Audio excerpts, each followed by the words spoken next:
Hey casuals, and hey everyone else, Sendou here again.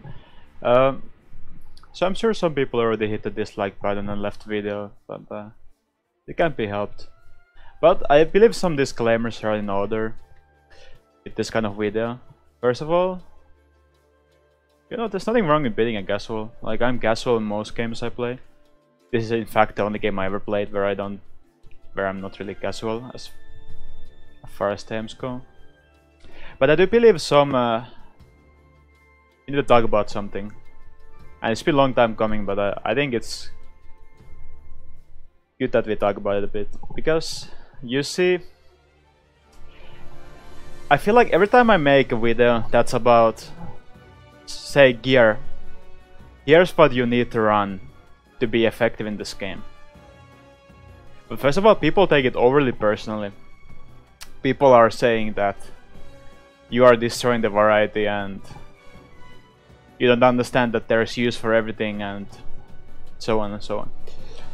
But really, what inspired me to make this video was this one tweet that I got, and I wish I could show it to you, but to be fair, if I hear about you in the first time on Twitter and you are just like basically like yelling at me in computer form, like a lot of curse words and so on, I usually just mute you, and then it's kind of hard to find you. It's funny how people who you mute kind of like disappear.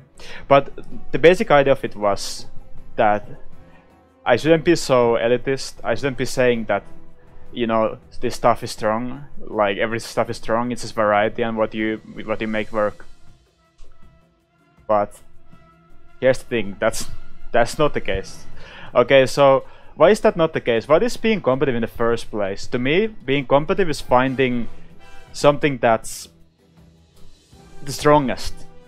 Not so strong, not good, not very strong, not extremely strong, the strongest, what gives you the best chance to win. And that's the part that people don't really understand as far as I'm concerned, because think about scrims. What is that? Why are competitive players screaming? Well, they're trying to find out what's the best that works best for them. And big part of it is recognizing what is strongest in the game, because not everything is gonna be the same level of strength, of course. So when you look at the abilities, yeah, I can like sit here for hours and think of some imaginary ways how this one weapon or one ability could be strong. I could do that. But in scrims, you're gonna notice it's not the case. Like when you play against good players, you can't give these handicaps. You have to just use what's the strongest, right?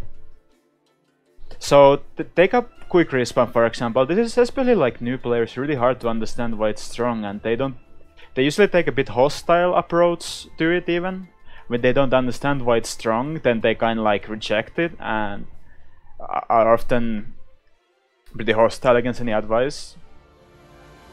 So why are people using quick respawn and frontline weapons? Did they all just come together and decide, okay, well, this is the hive mind, and we decided to run a quick respawn, and everyone just runs quick respawn, and they are just doing it for no reason? Or did they play tournaments, did they play scrims, and slowly by testing different stuff out, they noticed that, okay, hey, this team is using quick respawn, they are doing really well. Should we maybe consider doing that as well? And then they also try using quick respawn, and hey, this works. So that's how quick respawn becomes meta. Like, that's very simplistic way of putting it, but in a way that's how it happens, right? Because it's not like no one ever tested that. Even now, like, it's not like no one ever tested that. Okay, let's just stop running quick respawn altogether and put other abilities frontmost. And yeah, people do that. But then in scrims against good players, you're gonna notice that you are getting outpaced, meaning they just respawn fast and you can't kill them fast enough. And that's where the thing about scrims comes forward. Like, you are trying to find out what's the strongest, right? So you adapt, and adapting is often at least a bit of copying as well. So to me, that is the core concept that you need to understand. And once again, I'm not saying everyone has to be thinking like this, but if you're not thinking like this, then you're probably a casual, and there's nothing wrong with that. But I don't think casual players should be coming to like competitive player and say, "Hey, I know what's the best. You're so stupid." No, I can tell you one thing. So here's like, let's say B rank. Here's A rank. Then here's S rank, and here's X rank. That's pretty high, right? But then you take like, say the best, say 50 players in the world, then you go like way beyond the camera. Like, it's just what it is. Like, at the top, I feel like it's almost different game, really. Like, it's hard for you to understand if you haven't played the game in a competitive way. And I understand why it might seem confusing, but those same principles apply in lower levels as well, even if you don't see it. And there's nothing wrong with questioning what you hear. I'm sure we haven't found out what's the strongest in this game. But it's still like constant testing that's going on. Like, you shouldn't ignore that testing. You shouldn't ignore what players likely more skilled than you are saying. You should always like... Of course, it could approach take in life that, okay, even if this guy's an authority, I can still question what he says. But I swear to God, like some comments, some tweets I see, people are taking the questioning part a bit too seriously. Like, they are questioning everything and often coming to opposite conclusions. And that's the part I don't understand. Like, and often the reasonings just are nonsensical, and I just don't... I don't know, if your goal is to improve, then before you understand, then I think just copying is the best, really. Because at some point when you reach a very high level, you can understand the blind concept, like for example, why are people running quick respawn? Then you can make your own decision if you want to run it or not. But before you reach that, then it might not be the best. And like the last point, this kind of like rambly video, isn't it? It's kind of boring, is it? I don't know. But like the last point I wanted to make was that, honestly, you can tell right from the gear selection what level player they are. Like, it's crazy. You go to solo, I can look at the gear they run, I know exactly what kind of player it is. I don't know why, but it is like this. Because you could say, okay, gear is not important, and you were probably right, gear is not that important.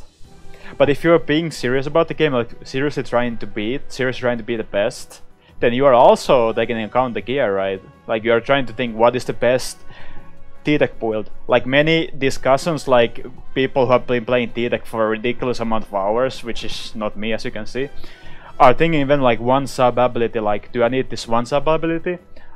Or would one of the sub ability be best? And then you see like gear that is like, well, I like running fast, so they can run speed, and I don't know, I like punishing people, so we take respawn punisher, and I actually like running really fast. And really, this is not so far from your average gear lineup. And even people who are saying like, I'm competitive player, like Twitter bio, competitive player, and then the gear is like mind-blowingly bad. Like, it's crazy. It's like they didn't try. Like, and to me that is something that is separating the kind of like the very like top level players from every tier below, is that the very top players are just playing what's the best, or what has been proven to be best at the moment in time. They are not just playing some random stuff for the sake of it, like trying to prove something. But yeah, it is what it is. But you can always tell me your opinion. Maybe you have a different opinion on this, but I do think if your goal is to improve in this game, like if you take one thing away from this video, take this. If your goal is to improve, just copy what good players are doing. Honestly, there's nothing wrong with it. Just go to their Twitch stream, just copy their builds, copy what they are doing. Just copy. That's the most important part in learning. Like, questioning comes afterwards, really. And that's what I do. If I want to learn a new weapon, I'm just, yo, what is the best player in the world playing with this weapon? Then I get a build and I copy it 1-to-1. There's nothing bad about that. And then later maybe I decide that, okay, I don't need this stuff so much, so I can decrease it. But that only comes from repetition, and that's only like way down the line. But yeah, that's just the video this time. Hope you got something out of it. Hope it wasn't too rambly, and yeah, I'll probably do the video about the questions next week. So I didn't forget about it. I just felt like doing this for now. But yeah, thanks for watching, and see you guys next time.